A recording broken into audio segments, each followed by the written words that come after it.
Welcome to the Cinema Psycho Show, the madhouse for film freaks and film fans of all types. I'm your host, Brian Coddington, my fellow co-host and filmmaker, John Woolscroft. I hope everybody had a wonderful Thanksgiving. That was the last holiday, right? Yeah, that was the last holiday. Okay. That was last holiday. Welcome. It's been a bit. We had a little bit of a delay because like the holidays are stressful as fuck. And leave it to us to finally record our Christmas episode right after Christmas. Well, the thing is, what people don't know is Brian and I, we celebrate every holiday. We celebrate Christmas, Hanukkah. We're the only white people in Kwanzaa. No, we don't. Yule. No, you're not putting that on us. Okay. John, we are not getting canceled over this. We're not. We're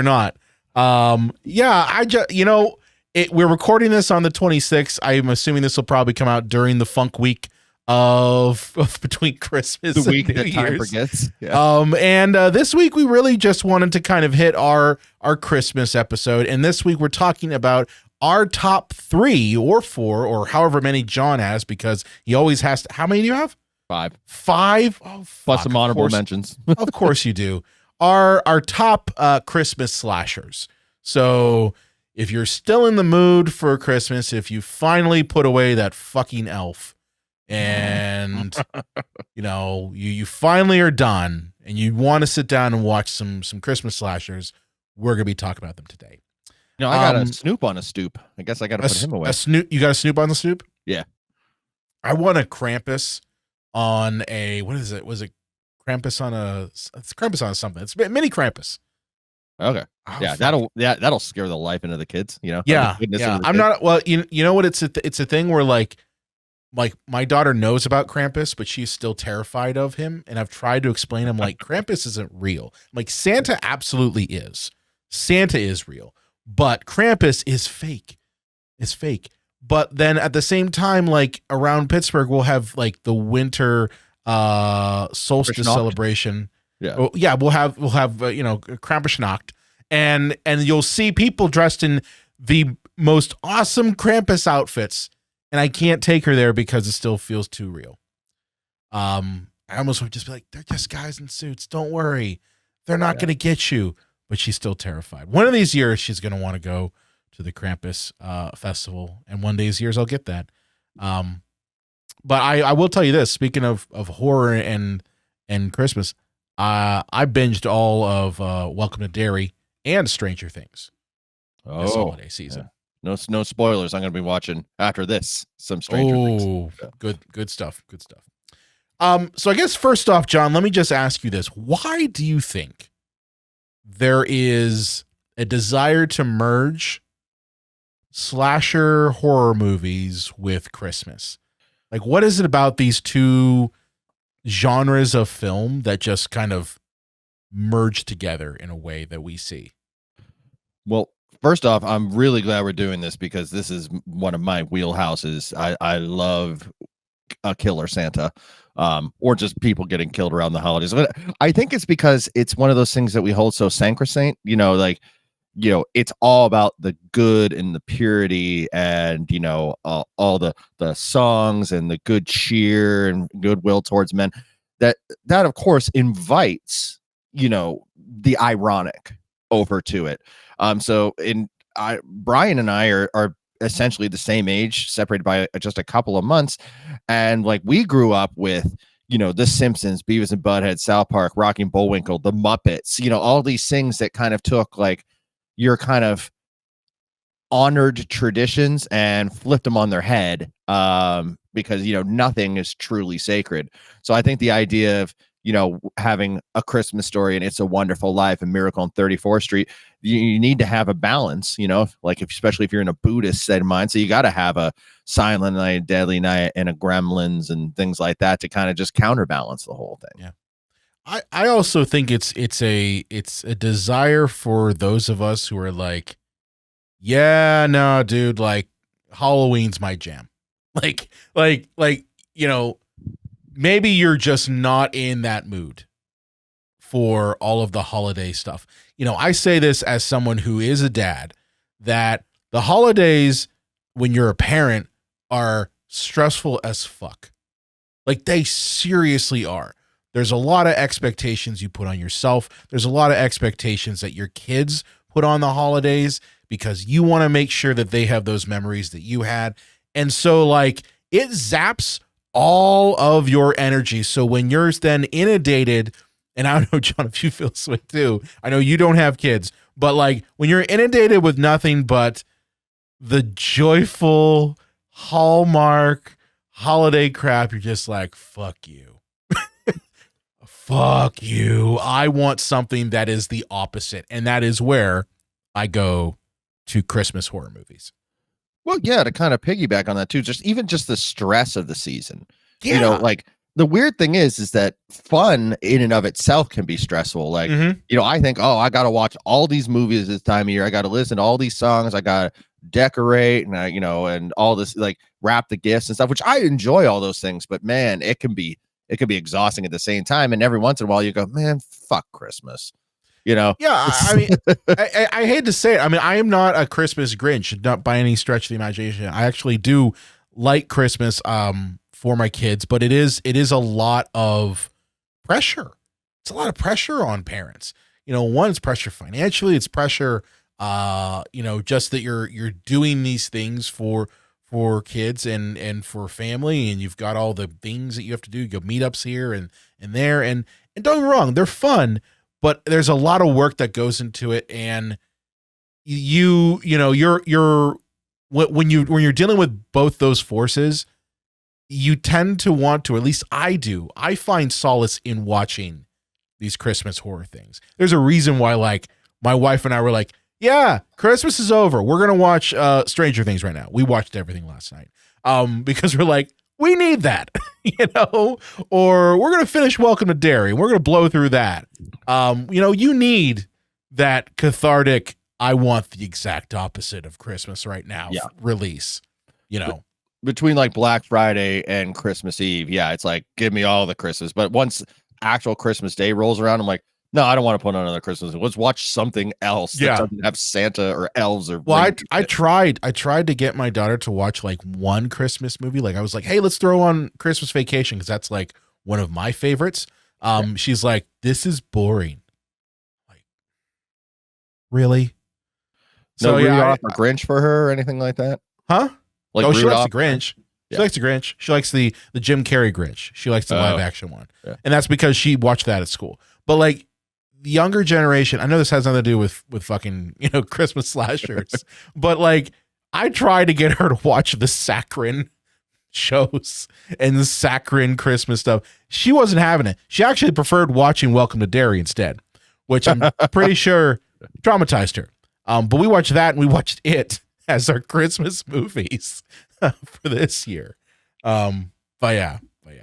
So let's start off our list. First of all, John, like, how did you come up with your list? Because I really just looked at, I have like 3 and like one that's not necessarily an honorable mention. It's not necessarily a good one, but it's one that I wanted to point out because it has a local tie to our beloved city.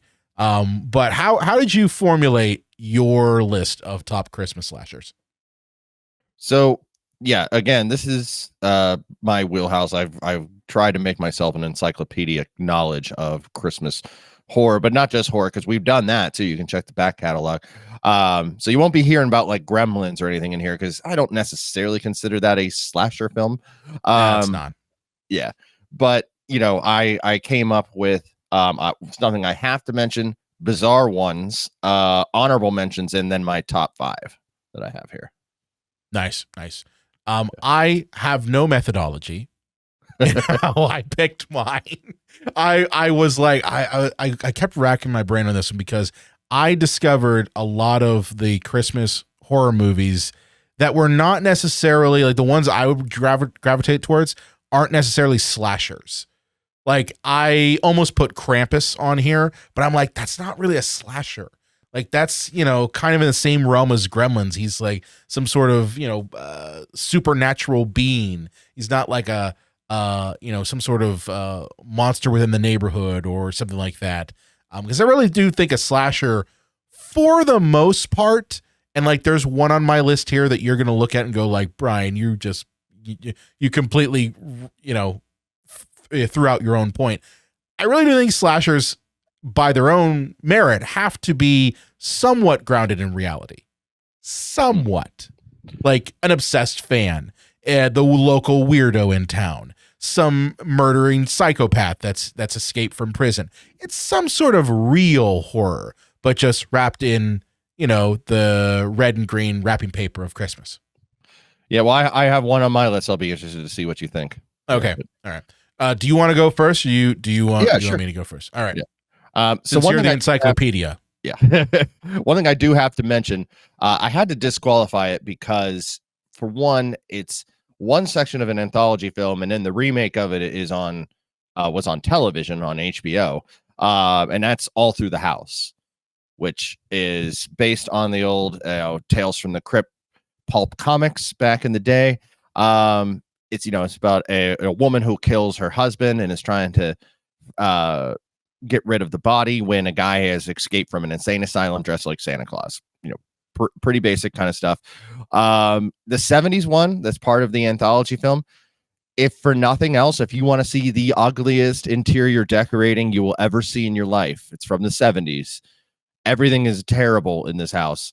The remake, though, is very good. It's done by Fred Decker, wrote it like from Monster Squad, and it's directed by, forgetting his name now, Robert Zemeckis, really high quality stuff. But again, because it's TV, I had to disqualify it. You're going to be pissed off at me. I put that one on my list. All right. I put the 70s one, and I'll explain why. Do you want me to jump in and why I put it on there? Yeah. All right. So on my list, I put down that one for a couple reasons. One, and I only picked the 70s one. I did not pick the 90s one. I love the Amicus Films Tales from the Crypt. Like, I love that one. I own it. I remember watching that as a kid, and I love that whole aesthetic. So I'm in the opposite camp. I actually like the 70s vibe to it. I like the fact that I like it. I do. Yeah. Like it. Oh, it's absolutely like of the era. Look, there's a lot of white shag everywhere. There's a lot of browns, earth tones all over the place. I think why I like it so much is that you've got,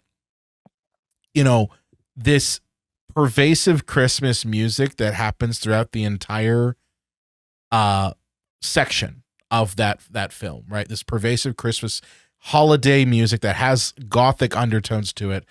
And it's like Gregorian chants, but it's like Christmassy time themed. Against the visual backdrop of this woman killing her husband to get away with like life insurance money, while at the same time dealing with a homicidal maniac Santa Claus who's escaped from the mental institution who's trying to kill her.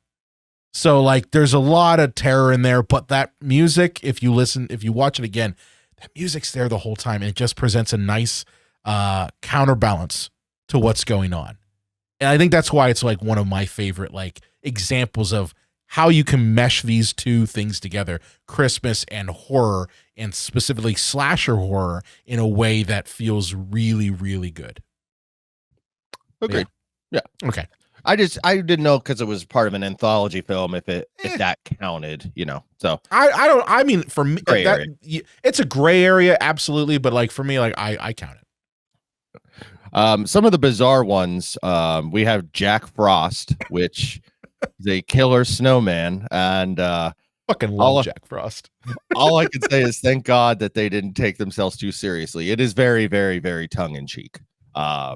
He's literally melted by hair dryers and antifreeze. There's Santa's Sleigh, SLAY, starring former wrestler Bill Goldberg. And Fran Drescher, and who else? Kattan. Chris Kattan. James Caan is in this movie. James Caan's in it for a half a second. I keep seeing clips of that. Like, that's the best part about the one thing I love about TikTok is this, that you will get these weird clips that pop up every once in a while. And I kept getting the same clip of like Bill Goldberg dressed like Santa Claus murdering all of these like late 90s icons, like Chris Kattan and Fran Drescher doing the whole like nanny persona. And James Caan, just for shits and giggles. Well, one of the daughters in that scene is I can't remember her name, but she's from like that movie Urban Legend and a lot of other 90s movies around that time. Oh, okay. Yeah. So another 90s staple. Yeah. Yeah. But why'd you disqualify that one? Is it because it's more comedy than anything? Yeah, no, I just wanted to mention it very quickly because it is, it's just bizarre. It's so weird. It's a weird movie. Yeah, the thing is, it wants to be a dark comedy, but it doesn't really know how to land humor. So it's just like there's nothing worse than like when people are trying to make jokes and they don't work. You know, we see a lot of that at open mic nights. You know, let's be honest here. Bill Goldberg, not exactly the best actor. He's not the best actor. Well, he didn't need much for this movie. Okay, Bill, in this scene, you are a killer Santa Claus. I want you to scream really loud and have a Santa pun and then murder everybody. Can you do that? You guys couldn't get Arnold, could you? No. Expensive. Couldn't get The Rock either. This was before this was right around when The Rock was still in wrestling, right? Yeah. I think it was like around 2003. So he was on his way out. But he was on his way out. But some honorable mentions: Silent Night, Deadly Night 2. If Garbage Day. Yeah. And it's such a beautiful scam movie because 60 to 70% of the movie is just clips from the first movie. And I'm like, this is beautiful. I love it. Can you explain to our audience what a scam movie is, John? So something that is made as cheaply and quickly as possible to trick people into buying it. For an example, we've talked about this on the show. We Wish You a Turtles Christmas. I think somebody had a couple leftover costumes from the Turtles live event tours, and they said, let's shoot something that is incoherently, like, it's unwatchable, for about $10, and we'll put it around Christmas. So grandma, when she goes to Ollie's or some discount store, will see on the shelf and go, "Oh, little Billy likes turtles and Christmas time," you know, and then gets it home and it's like, oh, they made me buy crap, you know? Yeah. Scam movies are fun. Yeah. So yeah, with Silent Night, Deadly Night 2, it's the younger brother of the main character from the first film is in an insane asylum, and he's rehashing, his past. But what it really is just footage from the first movie for the first 2/3 of this movie. Yeah. So yeah, it doesn't count. Yeah. Doesn't count. I have to just honorable mention for Elves. If you want Nazis and incest in your Christmas movie. So good. I don't, that was one I didn't even consider because, as I talked about, like, it's such a weird, like, fucking movie because you've got like Nazi cult shit and yes, the aforementioned incest baby things and weird, like, elves are really like Satan's people. Like, it's such a weird movie. Drowning a cat in a toilet. Yeah, how could I forget that one? We did a whole episode on that one, and we interviewed the lead actress on that one. Yeah. So hit up that back catalog. We're going to mention that a couple times today. And then last honorable mention, Rare Exports. Which is why don't you consider that one? It just didn't make my top 5. It's nothing against it, but it's actually a very well put together film. And I also thought there were ones that were maybe a little bit more, as you stated, a little more grounded, a little more focus on like the stabby, cut. But for my top 5 here, number 5 is Christmas Evil, one of the OGs in this. That is an OG. Yeah. OG. I will be honest with you. I have never seen Christmas Evil. It's a bit of a slog, but it's funny because it takes itself so deathly serious. And the premise is like that song, like I saw mommy kissing Santa Claus. Like this kid saw, Santa feeling up mommy. But obviously it was just dad in the Santa outfit. But then he comes up with this weird, bizarre Freudian like fetish with Santa Claus because he saw his mom like, about almost getting finger blasted by Santa Claus. And and it takes itself so deathly serious. It's incredible. It's one of John Waters' favorite movies. I mean, there's a couple movies that have borrowed that trope of the kid comes and sees mommy making out with Santa or something like that, and then it leads into them going crazy. And I just gotta ask, like, how many people were banging their significant others in Santa outfits in the 70s and 80s? Apparently, this was a big fetish. Yeah. Guess so. Like, man, that's a lot of felt. That's all I gotta say.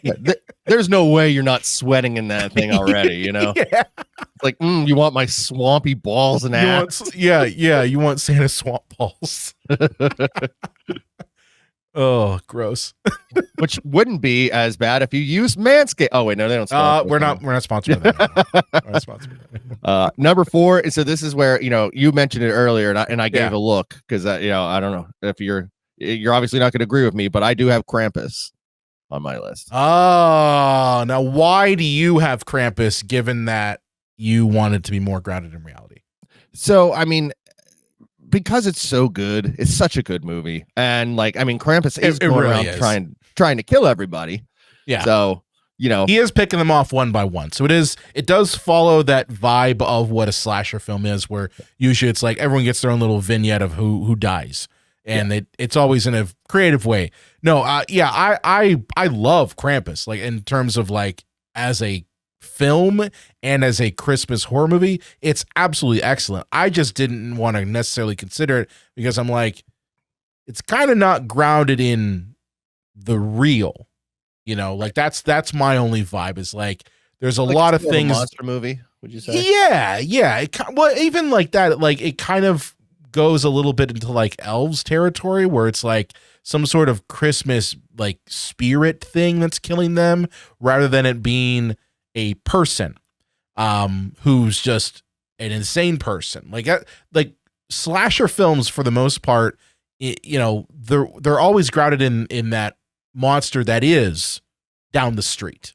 Mm-hmm. That's the whole vibe of why Halloween did so well, is that it was taking the fear and terror and moving it to the suburbs. So it's like that grounded in reality thing, I think, has to somehow be there for it to work as a slasher. But I agree, it is a brilliant Christmas horror movie.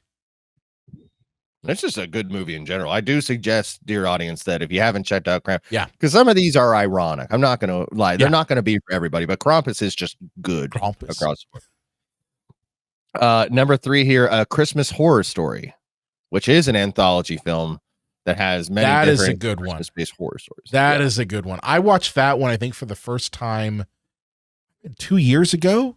And I love the wraparound story because the whole time you're thinking that it is this Santa battling Krampus and the whole thing. And then you realize that the Santa is actually insane. And he's lost his fucking mind. I love that. Weird Al tried to warn us, man. The night Santa went crazy. Yeah. Good pick. Yeah. Number 2, the one I think most people think about because of the controversy it stirred up, and it's probably the most on the nose one you can get, is Silent Night, Deadly Night. Absolutely. That one is the Christmas slasher film. Plus also Black Christmas. I'd say those two kind of go hand in hand. But yeah, why do you think, John, that particular movie has endured as long as it has? I mean, it is that classic prototypical slasher movie. It's just somebody was like, they weren't the first, but like, hey, let's put it around Christmas time, because if you look at slasher movies and horror movies in general, they love just attaching things to holidays. April Fool's Day, Valentine, all of these movies that are, happy birthday to you, which birthdays aren't holidays, but still they're events. And just, a guy who something traumatized him, grows up, to dress up like Santa Claus and kill naughty people. I mean, this is what you would think if I told you to imagine what a Christmas slasher movie would look like. It's like, oh, this is going to be exactly what it is. Plus, it's such a product of its time. There's such a beauty to these older ones. Like I don't really get into ones that are made in like 2016. Like, give me 1981 or something like that.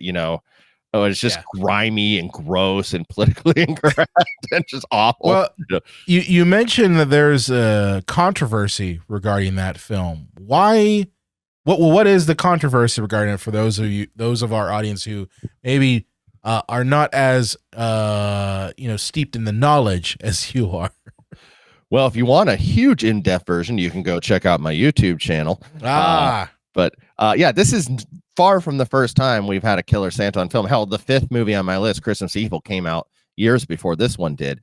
But what they had that no other one of the movies had at the time was a big time budget for advertising. And it came out, the commercials would come on like Monday Night Football, and there'd be little kids watching the Packers and the Lions or whatever. And then there would be a commercial where it looks like Santa Claus is murdering people, and people started fucking rioting and phone calls and letters and picket signs because you can do this or do that, but you don't fuck with Santa. And as a matter of fact, this movie came out the same weekend as Nightmare on Elm Street, and it was supposed to be the tentpole big horror movie of that weekend, but because it got shut down so many places, that Nightmare was able to fly because this Santa was grounded. Apparently, it's okay if there's a pedophile dream demon who's killing kids, but if he's dressed like Santa Claus, no, we can't have that. Well, thank God he had a fedora, not a Santa hat. Yeah, right. Thank God that was there. Right. But I mean, it is interesting to think about what would happen if that controversy didn't happen. Would Nightmare on Elm Street, in essence, New Line Cinema, basically falter? Because that there was no way in hell that the amount of press and publicity that Nightmare got at the time would not have happened if it was being taken up by Silent Night, Deadly Night. Yeah, and most people, they don't have money to see 2 movies a week, so you got to make your choice, right? You're going to go see the Santa one, or you're going to go see, the Dream Demon one. And people picked the Dream Demon. People made the right choice. They made the right they made the right choice. Yeah. Although I do like Silent Night, Deadly Night too. It's just a fun Christmas slasher, just in general. Any movie that has somebody axing off somebody's head while they're going down a hill in a sled is good in my book. Naughty. I think that actually was the first time that Linnea Quigley got killed on screen. Well, was it wasn't the last. No, it wasn't the last. And she got impaled through reindeer antlers on a wall. Yeah, good stuff. Good stuff.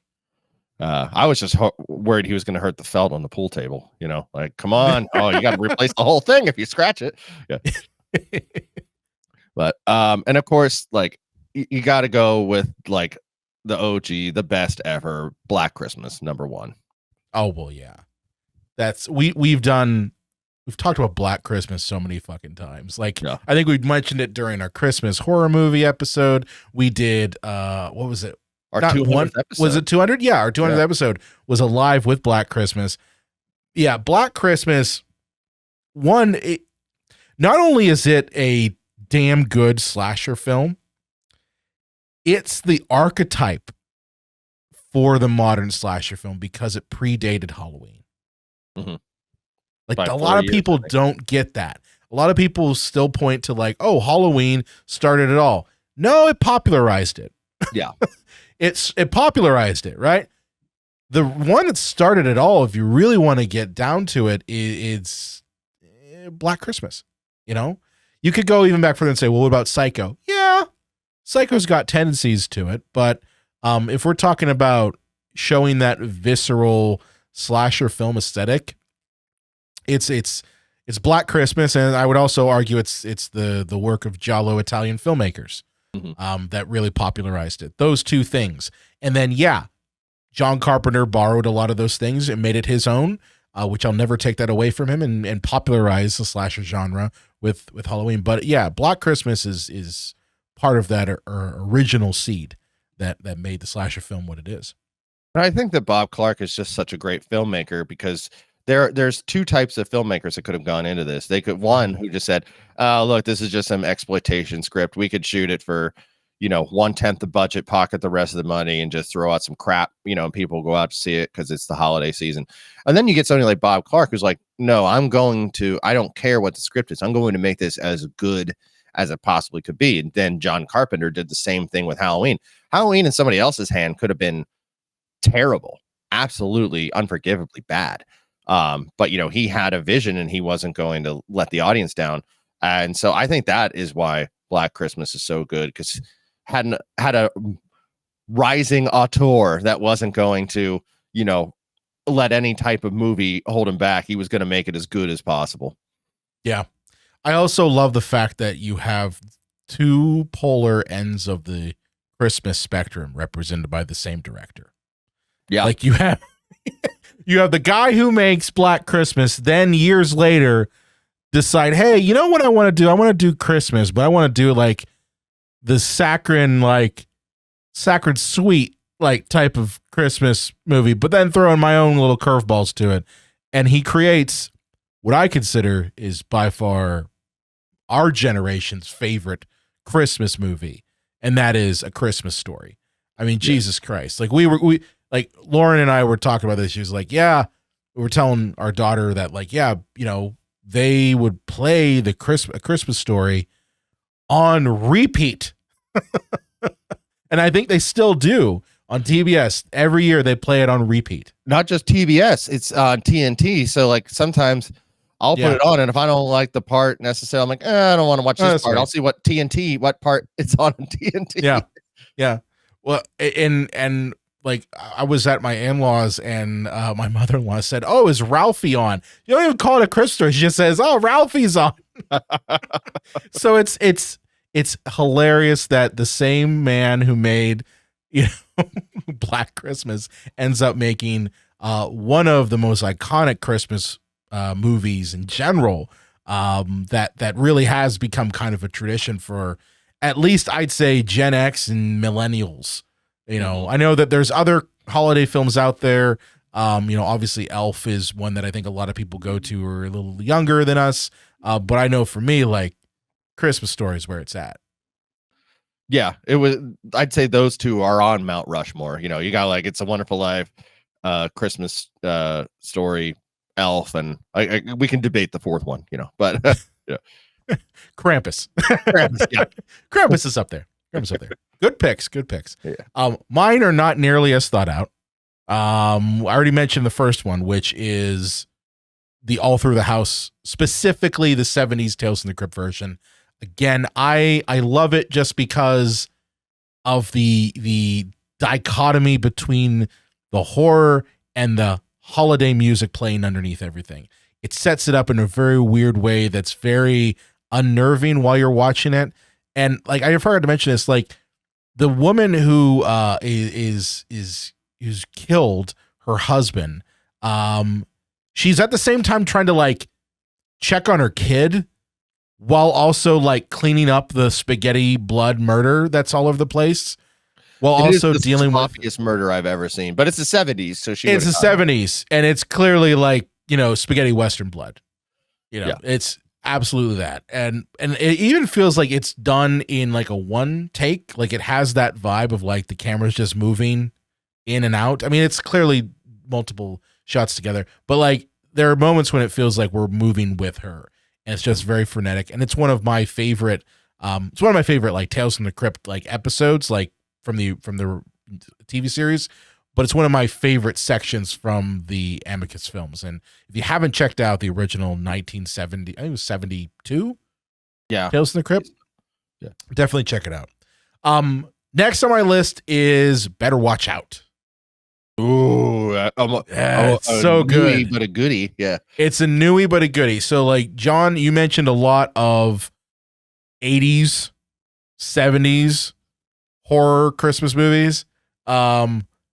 Better Watch Out is one that it's modern and I like it a lot. I found this one years ago and I was like, oh, because you see things pop up on Netflix all the time and you're just like, oh, maybe we'll watch this. And I wasn't really impressed by like the cover art and everything. So I'm like, oh, I was bored when I'm like, oh, let's watch it. Why not? And I was pleasantly surprised. It's a Christmas movie that throws the whole slasher vibe of the babysitter like killer thing on its head. And it's what happens when horny, privileged teens don't get what they want on Christmas. And oh yeah, by the way, they're both the archetype for Patrick Bateman. Yeah. like that's pretty much it. The one especially is really a sick fuck. Yeah. I did not know the twist. And the thing is, the twist comes like a quarter of the way into the movie. It's not that far into it. But like, I thought it was going to be like, what if Harry and Marv were murderers, you know, and then you find out that that's not the case whatsoever. And yeah, I'll spoil it. It's the little shit. It's the little shit kid. It's the babysitter is basically being hit on by the little kid who's like 13.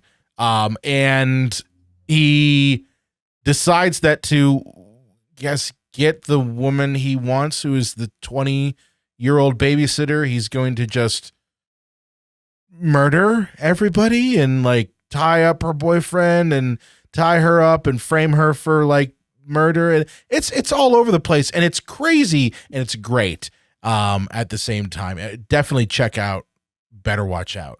If you've ever wondered what the paint can scene in Home Alone would be like if it was realistic. Yes. Yes, definitely. And then next up on my list is Jack Frost. Nice. Okay. Yeah. I didn't want to say it while you were bringing it up. So this is the one that you thought was good. This is the one. And I thought about this afterwards. I'm like, well, he was a person at one time. Like Jack Frost, before he became the killer snowman, he was a person who basically had the exact same thing that happened to Thomas Hayden Church in Spider-Man 3. Only instead of it being snow, instead of being sand, it's some sort of liquid nitrogen shit that gets into the man's cells and turns him into a snowman. Why did I include this on there? Well, what other movie are you going to find that has a homicidal maniac's killer snowman who's just offing people left and right, has the same sort of slasher vignette vibe, and it's so over the top and so ridiculous. Like, I'm not even kidding when I tell you that the way they're able to stop the snowman is actually with hair dryers and antifreeze, which I'm pretty sure antifreeze doesn't work that way. You know, they should just throw like sidewalk salt on them. Yeah, like you could have thrown the blue shit, like the blue sidewalk chalk, salt. Jesus, that actually like works below like 0 degrees. Could have used that stuff on him; and it would have melted him. But like, there's a scene where the townspeople were like pulling out hair dryers and shooting them at the snowman to stop him. It's so over the top. It's so ridiculous. It's fucking nuts. So yeah. Jack Frost is on my list. And then the last one on my list. Sorry, go ahead. Before you go to that one, yeah. I just want to point out, I wonder how many people saw the trailer for like the Michael Keaton movie that's also called Jack Frost. It's like all heartwarming. And then they went to the video rental store and they grabbed this movie and went, it's that Michael Keaton movie. We're going to show the kids. Well, what's hilarious, John, is that both movies came out on the same year. That's weird. They both came out in 97. So like, wow, that's weird. And the covers do look similar. Snowman smiling on the cover. The only difference is it's Michael Keaton like side by side next to the snowman. Well, the one that you just discussed didn't it have one of those like hologram or covers where like if you turn it a certain way, then his face looked all evil. Yes, I think I remember seeing those. Yeah, yes, those were awesome. Yeah, the Blob had one. If you remember the Blob's cover. There were two variants. There was one that looked like that, and then there was one that had like a plastic sheet over it that was filled with some sort of like goo, and you would squish it and it would move. I think Thinner had that as well, but Thinner did something like that. Yeah. man, come on, box art. You got to get with the times and Everything's bring, thumbnails, Brian. bring back tactile feel to things. Okay. Like bring back that, make it a sensory experience. And then last on my list, I'm going to preface this by saying this. This is not a good movie, but I had to put it on there because of how over the top ridiculous and because it has a massive, and when I say this, I mean massive Pittsburgh connection. And that is 1996's Santa Claus. CLAWS. Yes, and this is not the little kids Santa Claus movie that's also on Tubi. That's just about like I think cats or dogs with Santa stuff, because that one pops up too. If you type in Santa Claus, you'll see that one first, and you'll see this one like 2 or 3 down from it. But this movie is one that comes up in a lot of lists of just fucking terrible Christmas slasher films. But why it's so important to put on the list is because it was written and directed by none other than co-writer of Night of the Living Dead himself, John Russo. And I think the audience knows this by now, but we live in Pittsburgh. That's where John Russo is. Like, you actually can't help but run into John Russo or Russ Striner or somebody. Yes. And John and I have met them both. They're seriously some of the kindest people you'll meet. Pretty much anyone who's ever been in Night of the Living Dead are just genuine nice people, like in reality. But it is for that matter. Yeah. What was that? Or Dawn for that matter. Yeah. But like Santa Claus is a very strange movie because I honestly think that this is a movie in which you could say like, okay, you asked, I told this to John before the show, but I'll tell him this. You know, Santa Claus is a movie in which you basically if you were to talk to ChatGPT and say, hey, I want you to write a script for me for a Christmas slasher film based in Pittsburgh that also combines Yinzer mentality, blood, gore, and titties. Massive milkers. Yeah. Yeah. Do that, ChatGPT, spit out the script. It would be this movie. Because this movie really feels like it's a softcore Cinemax porn. It really does. It really does. And it's one where like the plot of it is that this Scream Queen played by Debbie Rochon, who I love Debbie Rochon. And I would say Debbie Rochon is the highlight of this film. Like if I had to say what's the best part about Santa Claus from 1996 is Debbie Rochon. Because she's the only one who's acting. Like, hate to say it, and I'm not trying to denigrate anyone, but a lot of people who are in this movie, with the exception of the Night of the Living Dead alum, are very much Yinzer acting. A lot of them probably aren't even actors. They're probably just Russo's buddies. Yeah. Like one of his drinking buddies down at the watering hole. There's nothing wrong with that, but like Debbie Rochon is an actual actor. Okay. Yeah. Known for a lot of her trauma films, but she's the best part in this film. But she plays a Scream Queen who's basically dealing with like her husband, who is a smut photographer, who's left her and and she's trying to get him back while also dealing with her creepy fucking neighbor who is obsessed with her, but also wants to like kill everyone in the Scream Queen like porno company that she works for, so that she's number one. Yeah. And he dresses up like Santa with a ski mask on. Am I right there? Is that pretty much the plot? Yeah. Which, the Christmas part didn't need it, but they went, we need more than just blood and titties, John. Yeah. They went, well, how about Christmas? Sold. And this is one of those movies that, when I say like this kind of feels like softcore Cinemax porn, I'm going to illustrate a scene for you and why I think that is the case. So towards the back end of the film, the homicidal maniac who lives next door, who's obsessed with Deborah Rochon, which, by the way, you mentioned earlier about the whole thing with Christmas Evil, I think it was, where mommy is having sex with Santa Claus, and that causes the kid to lose his mind. Same thing happens in this movie. Only it's not Santa Claus isn't dad, it's Santa Claus is the uncle. Mhm. Yeah, and it causes the little kid to take a gun and ground.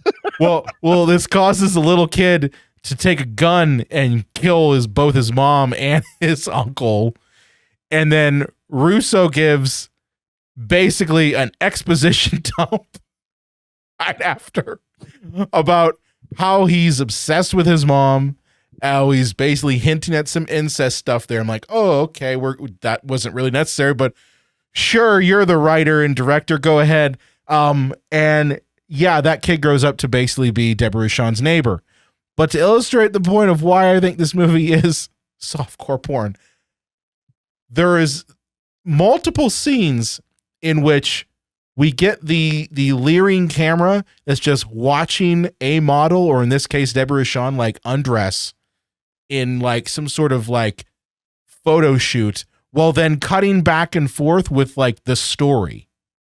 And this happens multiple times. I actually was like fast forwarding through a lot of like the softcore porn stuff. So I'm like, okay, yeah, I get it. Okay, let's get to the story part. Like, The movie has to take another 7-minute break while we look at tits. yeah. No, I'm not kidding. Like that is absolutely it. Now, I don't get me wrong. There's nothing wrong if you wanted to make a movie like that. I just go with like, why, John Russo, did you make a movie like this? You can do more. We've seen you do more. Yeah. What was it? Was it just like someone told you, hey, the only way that you can sell a movie nowadays is if you have, I would call honestly, half of the movie be nothing but tits? If that's what you, and like, you can't even say like there's blood and gore, because there really isn't. There was like, someone got a little like, tube of Spirit Halloween blood, fake blood. And every time like there's a kill, it's just like painted a little bit here and there. Like someone took a paintbrush and said, okay, that's a little bit, that's good. We're good enough.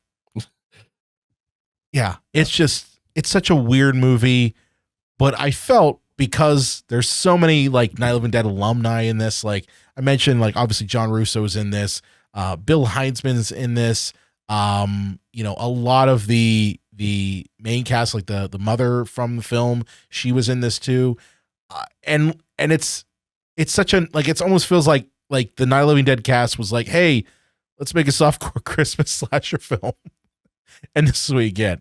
John, you've seen it, right?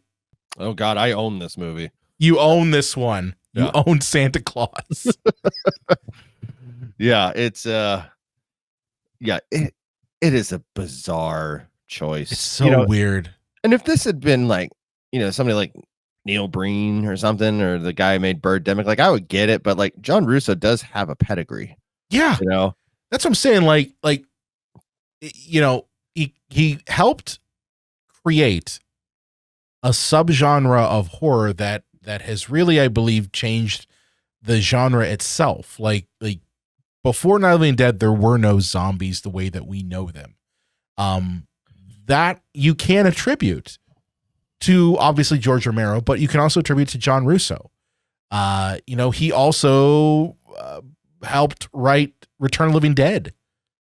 So like he did it twice. He's also written movies and direct movies like Midnight, which I haven't seen that film in years. But he is a excellent film screenwriter, and I don't know why the hell he went down this path with this one, but I got to give it respect. As I said, Deborah Rochon's the best part in this film. If you want to see her like right around the time when she was doing Romeo and Juliet, that's pretty much this. Or Terror Firmer.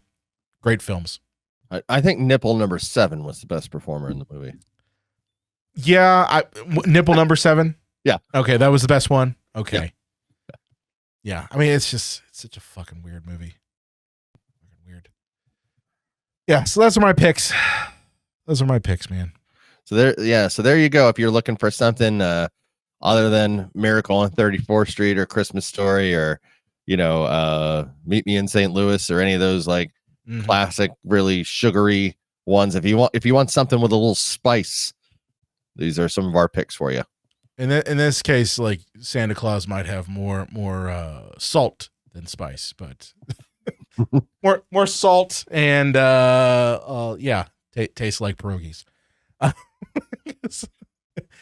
Well, with that said, John, I hope you had a happy holiday. And Not too shabby. Yes. I hope you had a happy holiday and that you guys spent time with your family and that it was good. And I hope you have a good new year too, which we're going to be for us all doing a lot of episodes that we got a lot of cool things coming in 2026 that I'm looking forward to. If to say nothing else, Brian and I are going to be hitting episode 400 in 2026.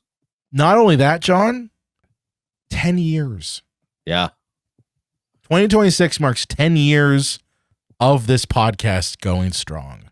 April 1st. That's insane. I don't know what we're going to do for April 1st. I have to do something. You can't hit your 10-year mark and not do something. Right. So sponsors and listeners of the show, if you want to sponsor the 10th anniversary episode of the Cinema Psycho Show, please reach out to us. But yeah, 400 and 10 years is kind of crazy. With it said, John, where can they find you at on the internets? So you can find me over at Facebook, Instagram, all the elder millennial sites. Things are finally getting back to normal, so I will be jumping back into the YouTube's. Got a whole slate of things I'm looking to shoot, and I'm gonna hopefully be getting into short movie reviews as well this year as well. I see enough of them anyways. Might as well add movie reviews to the channel, but those are going to be like 2 to 3 minutes, mostly with the trailer playing over top of me narrating just for ease. So hopefully if you like my takes on movies on this channel, then you'll want to hear my reviews over on my YouTube channel. Awesome. Yeah, definitely check out John's channel. It is always fun whenever one of your essays come out that you tag me in all the time, and I'm like, ooh, John's got a new one. I wonder how hardcore he goes with the jokes, and you never fail to disappoint. With